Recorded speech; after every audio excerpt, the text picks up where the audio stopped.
Well, radicalism, in terms of its linguistic roots, is literally about someone who traces issues and acts on them out of attention to their roots, out of their origins. And in common parlance is associated with people who adopt unconventional or counter-conventional or anti-institutional postures. Forest Wiggins was born and raised in Indiana. After finishing his PhD at Wisconsin in 1938, he traveled to Paris and Haiti, as well as a series of historically black colleges and universities. His college dissertation, The Moral Consequence of Individualism, provided a framework that Wiggins pursued in his own teaching. Prior to World War II, it was extremely rare for a white institution to employ African American professors. This began to change when civil rights organizations and philanthropic groups like the Julius Rosenwald Foundation fostered hiring efforts in northern colleges to break down, quote, Jim Crow Northern-style practices. African American faculty at the university begins with the appointment in 1946 of Forest Wiggins, who was hired by the Department of Philosophy at the university, and who was lauded by his colleagues in the philosophy department and by his students for his diligence as a scholar and as a teacher, and for his civic and political engagements.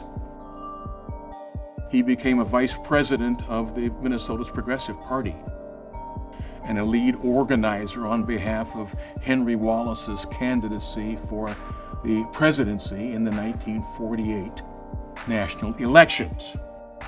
W.E.B. Du Bois, A. Philip Randolph, Paul Robeson, and a host of black New Deal progressives were drawn to the anti-segregationist, pro-labor Wallace campaign. However, this also was an era of the rise of McCarthyism. Local political and business leaders began complaining to the university about Wiggins' classes. He was strongly recommended for tenure and promotion by the Department of Philosophy and by letters of student support and so forth. But the university administration and the president denied him tenure.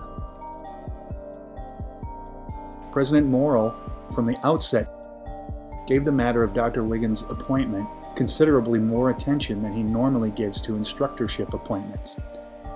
This was occasioned by the fact primarily that since Dr. Wiggins was a Negro, and would be one of the relatively few Negroes teaching in American universities, it was evident that he would be subject to proportionately closer observation and criticism, and it was correspondingly desirable that an outstanding person be appointed. In the eyes of the university administration, Wiggins was not that person. Within 2 months, more than 500 students had opposed the administration's decision. While this movement led to national news articles, it was ultimately unsuccessful, and Wiggins left the university in June 1952. In this case, there's a huge archive of materials in the university's special collections that attest to the impact of Forest Wiggins and the Forest Wiggins case on university life.